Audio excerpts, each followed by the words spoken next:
Listen, I'm not the news, but what the hell do y'all mean we're at war with Iran? The U.S. launched strikes on Iranian nuclear sites after Israel did. And now Trump's posturing like we're in some sort of fucking blockbuster, when it's literally everyday people's lives on the line. So here's what I gathered from all the mess. June 13th, Israel dropped bombs on Iranian nuclear and military sites. Iran, in return, shoots hundreds of missiles and drones back.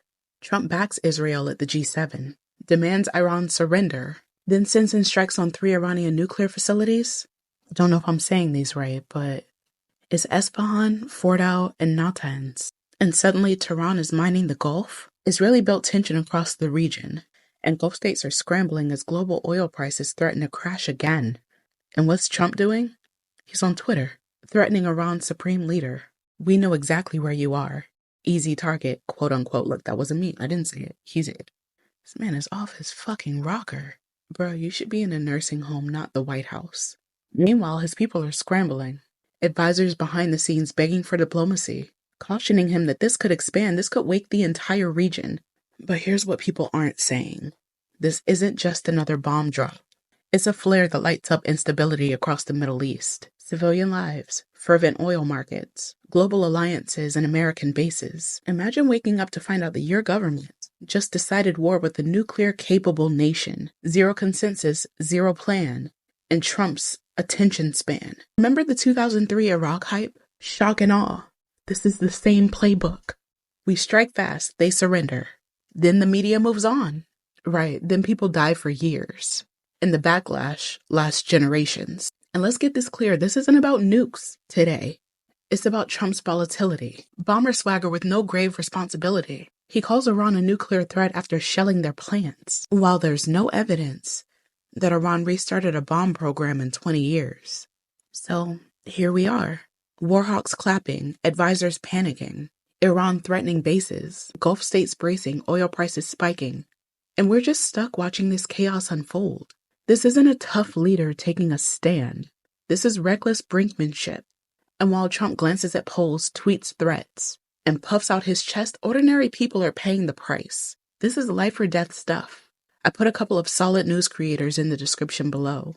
People who are going to explain all this clearly, so you should go watch them. But I will say this. If you feel like this country keeps doing dangerous things behind your back, you're not wrong. You're just finally noticing. How are we at war? Like, this is fucking insane. We didn't ask for this. Nobody wanted this. Nobody wanted this. He didn't even go through Congress. This is fucking insanity. Hello guys, welcome back to the channel. As you know, I'm your host and presenter Geopolitical Stories. We are having this great discussion. Well, from wherever you're watching us from any state that you're watching us from, I'm rooting for you, a black person that watches my video, interacts my video, because sometimes I think we need to, just sit down and just look how things are unraveling. Hey, greetings from any state that you are watching me from. As you know, I'm your host and presenter Geopolitical Stories, and I want us to get into this topic because it's really getting interesting. We have a lot of people that have predicted the World War III and the coming of World War III, and most of this we are seeing geopolitics professors coming out and explaining how all these are gonna be ending. But we have a group of white folks that are asking questions, making them furious. Why are black people not really bothered by all these World War cases that are happening? But again, there's one thing that remains. If we could say that this is a World War III, then who started it? Mr. Donald Trump. That answers everything. Now listen, the frustration among some white Americans that black people are not as panicked about the possibility of World War III, particularly in light of rising global tensions involving Mr. Donald Trump, foreign policy, is deeply revealing. Remember, it exposes not only racial double standard, but also a profound misunderstanding of black historical consciousness. For many black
Iran just launched 6 missiles towards U.S. military bases that are in Qatar. According to Axios, which is citing an Israeli official, Iran has launched 6 missiles towards U.S. military bases.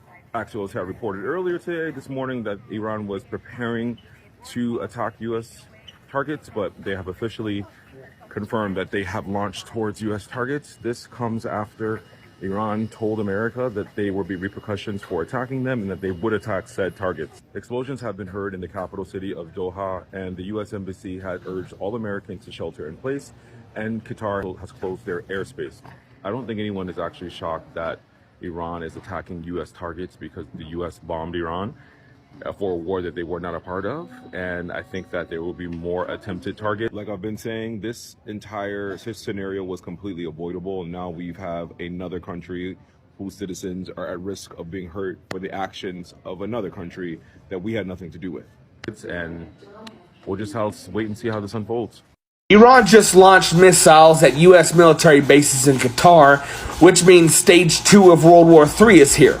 No build-up, no debate, just straight into the fire. And already I'm seeing people plastering "I stand with Iran" across their feeds like it's trendy. Like they're picking sides in a damn video game. If that's your first instinct, you're not anti-war. You're just out of your depth. That isn't revolutionary. That's reactionary ignorance wrapped in aesthetic. Iran is a theocratic authoritarian regime. Hanging gay kids isn't resistance. Beating women for dancing isn't liberation. Disappearing political opponents doesn't make you the underdog. It makes you a different kind of tyrant. When you throw up their flag like it means freedom, you're co-signing state violence in a different language. Save the whataboutism. Don't come at me with the "but America." I know the U.S. I wore the uniform, watched the airstrikes, heard the lies they feed the public while we turn cities into rubble. This country is an empire dressed in denim and blood. It deserves every ounce of rage we've thrown at it. Even still, just because the U.S. is evil doesn't make Iran good. That's not balance. That is delusion. Picking a side in a war between monsters doesn't make you moral. It makes you useful to someone else's agenda. When the retaliation hits, and it will, you'll be sitting there with a profile picture that paints a target on your back. Don't fool yourself into thinking this is harmless. The government is already itching for another Patriot Act. One cyber scare, one international incident, suddenly you're domestic adjacent. You think they won't come for you? You think your Instagram story won't end up on a watch list? They've already got the files. Do not stand with Iran. Do not stand with America. Stand with the civilians buried beneath both flags. Stand with the protesters silenced in Tehran. With the kids killed by drones in Gaza. With the veterans this country chews up and leaves to rot on sidewalks. You want to be radical? Reject every power structure that survives on corpses and applause. There's no cause here, just catastrophe. Don't you dare cosplay solidarity while actual human beings are dying under falling skies. Unclench your fists from the flag. Rip the slogan out of your bio. Wake the fuck up before you get dragged out of your own algorithm. Big breaking news. Iran has now struck back against the United States. There are reports coming out of the region that Iran has fired on a U.S. military base in Qatar. There are reports of people seeing missiles flying overhead into the U.S. military base. Details of the damage yet unknown. That's still to be reported. But the president of Iran tweeted out saying they did not initiate or start or want this invasion, as they're calling it, but he is saying that an invasion on the great Iran, his words, will not go unanswered. What does that mean? That means this is just the beginning. So get ready, everyone. More details to come. This is a breaking news story. Now Trump is sitting here arguing with the old president of Russia and seemingly sending him threats of nuclear warfare. Yo. This shit is not funny, but...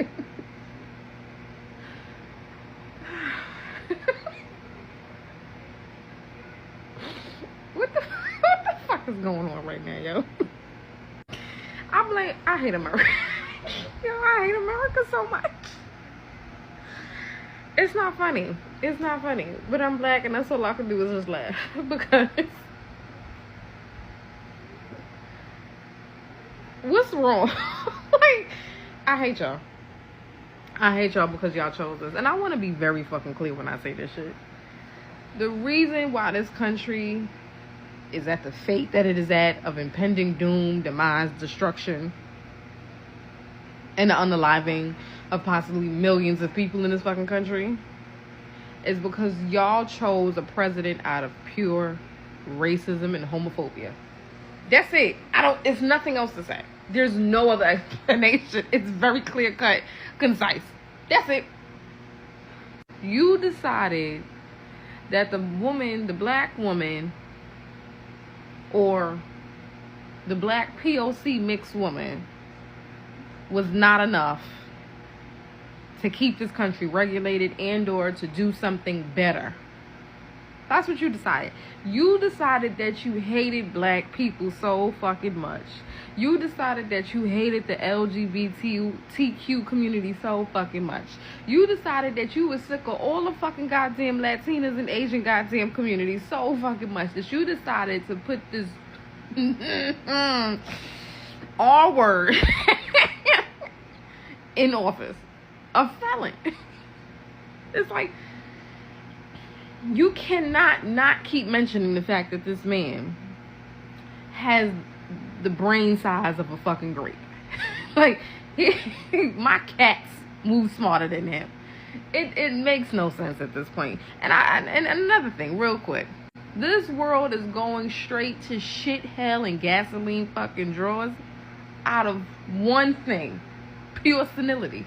That's it. The world is being run by senility.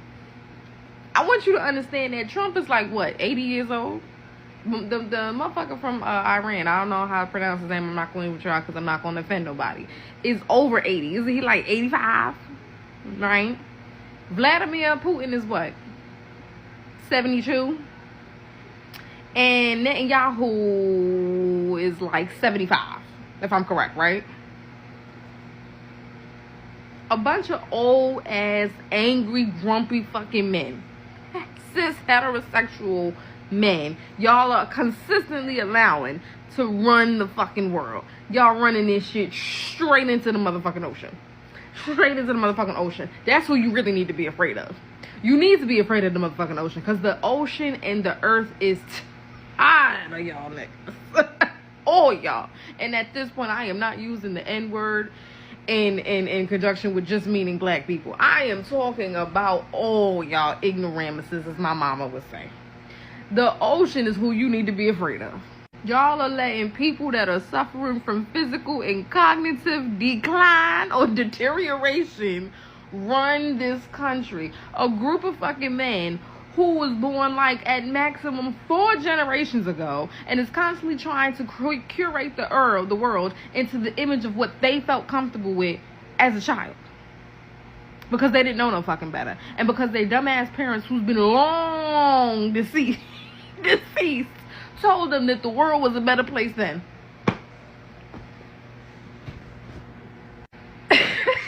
Yeah. All these motherfuckers is walking around with male menopause. All these motherfuckers have lost mounds of testosterone and is agitated every single day that they ain't getting no ass because they can't get that shit to stand up. Every single day these motherfuckers is agitated. They up at 4 in the morning. They can never sleep because it's almost their time to go, and y'all are letting them run the country straight into the ocean. Straight out and them run the world straight into the motherfucking ocean. The world is about to fucking restart if y'all don't get this shit together, because y'all don't want to I'm not gonna say it because my last video I said it and y'all they flagged me and turned off and did not take my appeal, so I'm gonna just write it right here. Yeah, because y'all not prepared. Y'all won't do that yet. America, you know we the starters. It's time to. It's time to. It's time to do that. It's time to put some possible, I don't know, women in place and heal the fucking earth so that the human existence can last, since you want so many goddamn kids. Since you want kids to continue to reign, you want the human footprint to continue on, heal this bitch. Put some new people, the original people, back into play and control and running shit. And let's just see, for the first 5 years, how shit just magically finds unity, peace, success. I don't know. Prime, I don't know. Let's just see. Just experiment. One real quick for me. I hate y'all. Racism, homophobia, and misogyny y'all have let run. Okay, I'm done. Well, Iran has officially started trying to get their lick back on the U.S. just like they promised us. They have officially launched missiles towards U.S. military bases in Qatar and Iran. Now, officials are saying that they were able to intercept one of the missiles and that there were 0 casualties, but I just want us to all be clear, this is just the beginning. Iran is not about to stop trying to get their lick back. And just so we're all clear, when you have a president like Trump in office who has 0 emotional intelligence or regulation, you can be sure that he is going to try to meet violence with more violence. He's about to turn up the heat, not turn it down. And there's a few things that are actually really sad about this. Number one is that people have family in the military. Okay? And yes, people sign up to protect their country, but not unnecessarily. And I'm not saying that I agree with signing up or enlisting for the military, but I also have empathy and know that they're human just like us, and they didn't think they were signing up to go to war. And what's scarier is that the attack on the military bases seems to just be a warning from Iran. Who knows how far this is really going to go? If you are 18 to 25, you are cooked. You going to World War III. If you are 26 to 39, you are still cooked because the age cap's at 39. You going to World War III. If you have ADHD, you are cooked. You are going to World War III. If you have diabetes, congratulations, you ain't going to World War III. If you've ever been put in a mental facility, congratulations, you are not going to World War III. If you are in college, I'm sorry, you are cooked. They actually want you more for the draft because they want to put you in a specialized position. You are going to World War III. If you have a master's degree, you are cooked. If you dropped out of high school, you are safe from World War III. They don't want you. If you are a felon, you are not going to World War III. Now is the best time to be a felon. If you are LGBTQ, I'm sorry, you are cooked. You are still going to World War III. Now, if you're transitioning, you are safe. You are not going to World War III. If you are your only mother's son, I am sorry, you are cooked. You are going to World War III. If you are a woman, you are only half cooked because men are required to go first, but at any time, Congress can change legislation if they need more people. If you have kids, you are going to World War III. But if you're actively pregnant, you are not going to World War III. If you have major depressive disorder or severe anxiety, you got to be able to prove, it got to be documented, or you are cooked. If it's not documented, you going to World War III. Like and comment for part 2. So people keep saying we're not Superman. We can't stop the war. Let us live until the bomb drops. But respectfully, I'm just being honest. That's a lullaby people sing while the house is already burning and they're trying to convince you to do coke lines with the ash. You're not a soldier, but you are in a war. I just want that to be honest. You are in a war. You just don't bleed yet. There's a war on your screen. Missiles, sirens, headlines, and then there's that war inside you, right? The numbness, the silence, and the way you keep scrolling, it somehow feels like less and less. And that's not accidental at all. That's narrative warfare in itself. You're not watching it. You're inside it. Because a lot of people have a misunderstanding of how gaslighting works at this scale. Because in your personal life, gaslighting sounds like you remembered it wrong. You're overreacting. That's not what really happened. But at this scale, it's these strikes are precision. They're defending democracy. Those people weren't civilians. This is complicated. Don't pick a side. And slowly you stop trusting your gut and you stop grieving what your body knows is tragic. You become a repeater, not even a witness in this case. This is mass gaslighting. And it doesn't say you're crazy. It says you're too small to know what's real. And while all this is going on, I want you to understand that the corporations are cashing in. Lockheed Martin makes the jets. Raytheon makes the missiles. Boeing builds the smart bombs. Palantir tracks the targets. Chevron and Exxon fuel the war. Microsoft and Amazon run the battlefield cloud. Caterpillar, they clear the ruins like it's site prep. And then IPOC, it funds the silence and writes the script, right? Every death becomes a stock rally. I want people to understand that grief is not even mourned at this point. It's monetized. It's monetized. This is an entire economic system. But here's what you can do, right? Here's what you can do. These or anti-gaslighting tools or even mechanisms, ideas, I don't even care. You could just run with it. Because you don't want to fix the world. You just need to prevent yourself from being digested by it. So the first thing you need to do is translate their language. Neutralize equals assassinated. Targeted strike equals family vaporized. Regime, inconvenient government. I need people to see it directly. I need people to see the side by side. Second thing, this is key. This is key. Especially if you write journals right now. Keep a memory journal. Every day write this down. The headline, right? What story did they lead with today? Whose grief was prioritized? Whose was buried? Then the vibe. The vibe is also good to catch because what feeling did they want you to sit in? Fame, like I was about to say fame. Fear, shame, confusion, triumph. How did they want you to feel? That's deep. Because and who benefits from that mood? And also the missing. Who's missing? What disappeared while you were distracted? What stories fell silent? If you heard about something 2 days ago, follow up yourself. You see what I'm saying? What lives went unnamed? And then your body's truth. What did you feel that wasn't in the story? So anger, numbness, grief that you weren't given permission to hold. This is giving a parameter of the conditions that you were under. And the biggest thing that you need to write down is the lie you almost believed. What narrative nearly made sense but felt off in your gut? I need people to understand this will save lives, right? Not only will it save lives, it will also prevent you from being lost in it because that's the spot where gaslighting lives. Also, literally, go outside. Like log off, draw, pray, feel. Just do something that doesn't require an applause. Just go sit with yourself for a second.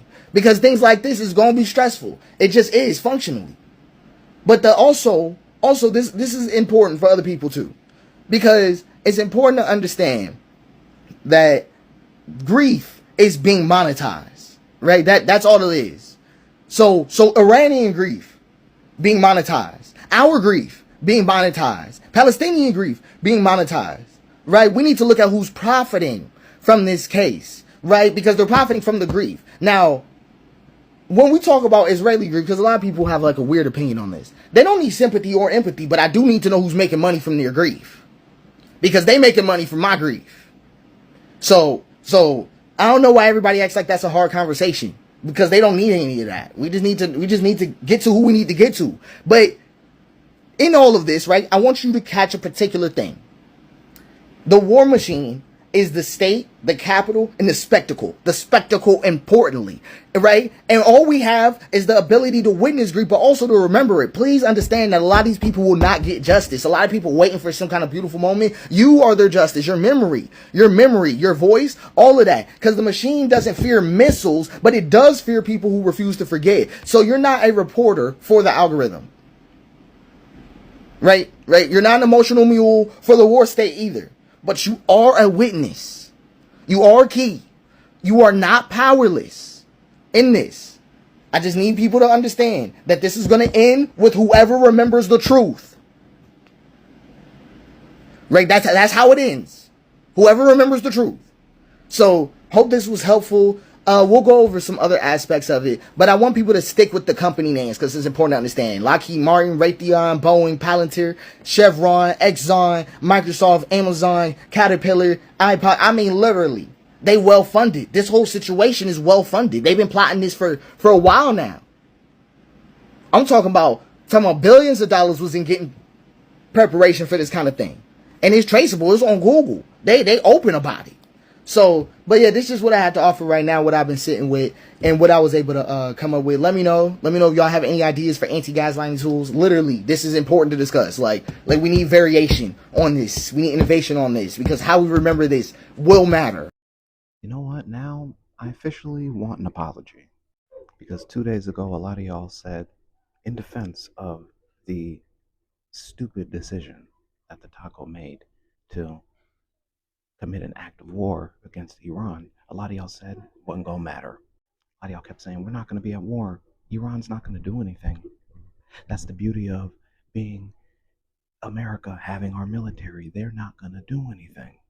Well, they're doing something, and they have friends. And it's very clear that Taco was worried about those friends because he's already talking tough with Russia now. He's looking very, very weak. Very, very weak among his world leader buddies. I'm going to let y'all know, if WW3 is really going to pop off, we're not going to win that. But you know what? At least we're doing our best to protect Israel. Am I right? I'm not going to make this another video about how we could have avoided all of this because of how people should have voted back in November. Because now I want to see these people wear it. MAGA, you have to wear this, all right? Because now you know that dude lied to you specifically. Now you know that dude does not have your back. So what are you going to do? You going to keep telling people that this ain't happening? You going to keep saying that this is what you voted for? Do you really feel like he put America first? Do you really feel like he was looking out for this country? Because he got about 10,000 troops. He put their lives in danger. And there is no Joe Biden anywhere near a decision like this. So who are you going to blame? I'm curious. Guys, welcome back to the channel. As you know, I'm your host and again presenter, Geopolitical Stories. Now, I'll explain to you why it is not in the place of black people to worry about whether this is World War III or whether this is just a scheme for the government to do what it does, or whether all these things are orchestrated. Black people should not worry about this. Why? Black communities in America have historically lived in a state of constant crisis, from the transatlantic slave trade to Jim Crow segregation, from COINTELPRO to mass incarceration. Black Americans have faced state violence, economic exploitation, and social marginalization for centuries. For them, war has never been solely a foreign concept. It's been waged on their bodies, minds, and communities domestically. When white Americans talk about fear of losing freedom or civil order due to World War, many black people respond wary disbelief. What freedoms are you talking about? The police state, the legal system, and economic institutions have long denied them this supposed liberty. If you're afraid of civil war, black people have been living with all these types of violence being put in their communities, being put in their lives. And some of them have lived with these traumas until some of them are elderly telling these stories today to the young ones, right? Now, in addition to what I've said, the same people who express outrage that black people aren't panicking about World War III are often the same individuals who voted for Mr. Donald Trump. Are presidents whose policies and rhetoric presented a direct threat to black life in America, from emboldening white supremacist groups to rolling back civil rights protection.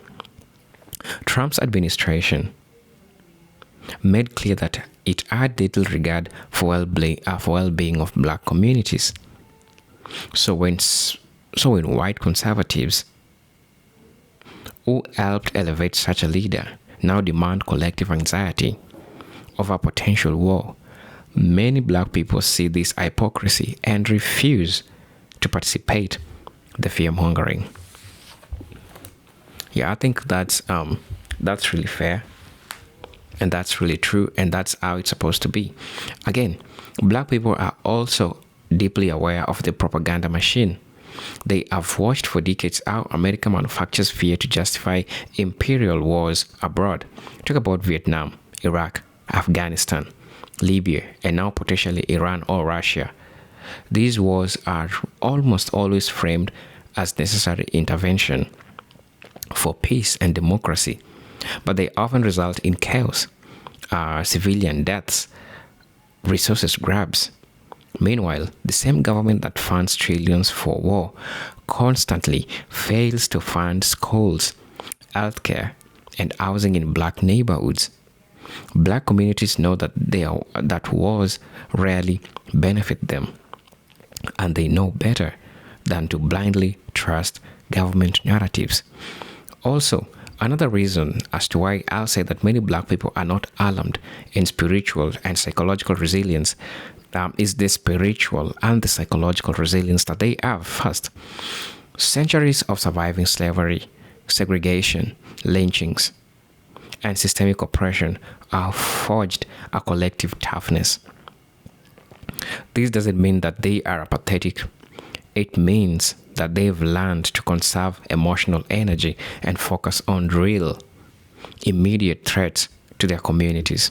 They've faced so much suffering that speculative geopolitical wars don't trigger them the same kind of fear. Survival in America has required a different kind of awareness, one grounded in daily struggle, not abstract military theories. Also, there is a long tradition of anti-imperialist and anti-war sentiments in the black communities. Let's see leaders like Malcolm X, Martin Luther King Jr., Muhammad Ali, and Angela Davis criticized the U.S. wars abroad as distraction from domestic injustice. King famously said that the U.S. was the greatest purveyor of violence in world today, while Ali refused to fight in Vietnam, stating, "No Viet Cong ever called me nigger." Black consciousness often sees American wars not as a noble cause, but as extensions of empire, making it hypocritical for the same countries that brutalizes its black citizens to ask them for blind allegiance in war. Take a look at the economic aspect, which is also key. Remember, black Americans have long been underrepresented in the elite rank of government. Yet, black people have been, overrepresented in the casualties and sufferings that resulted from war. Whether it's being sent to the front lines or being ignored when the economy collapses due to wartime spending, black people are often left to bear the loss, to bear the cost without reaping the rewards. With inflation, a housing crisis, and crumbling infrastructure still plaguing their communities, a distant war seems less pressing than local survival. Also, social media has played a role in amplifying the disconnect. Platforms like TikTok, Twitter, and Instagram reveals a generation of black voices that are not afraid to mock the hysteria of mainstream media and white America. Right? Memes and commentaries reflect a collective refusal to panic in sync with fear. It's not that black people don't care about war, it's that they've developed a way of seeing through the panic, understanding who benefits from it, and protecting their peace in a society that rarely offers them any. Ironically, the white outrage over black indifference to war reflects a deeply insecurity people. For decades, white America has expected black Americans to serve, sacrifice, and bleed for a nation that has never loved them equally. When black people finally opt out of performative patriotism, white conservatives see it as disloyalty, when the truth, it is in clarity. That clarity is frightening because it reveals the hollow core of America's unity in crisis. It has always expected the oppressed to be silent, obedient, and sacrificial, even when they receive nothing in return. Lastly, I would like to say that black people in America are not uncaring or unaware. They are simply not buying into the panic. They've seen this movie before. A crisis is manufactured, war profits are made, and the marginalized are left to suffer. The refusal to be consumed by World War III hysteria is not apathy. It is a rational, historical, and spiritual decision. It is the decision of people who have survived every kind of war, including one waged against their very existence in the land they helped build. Instead of blaming black people for not being scared, perhaps it's time white America reckons with why it keeps creating crisis in the first place. Let me know what you think about this video. I'm your host and presenter, Eugene Talk Stories. But until then, let me see you in my next video. Peace, love, and harmony. Salute.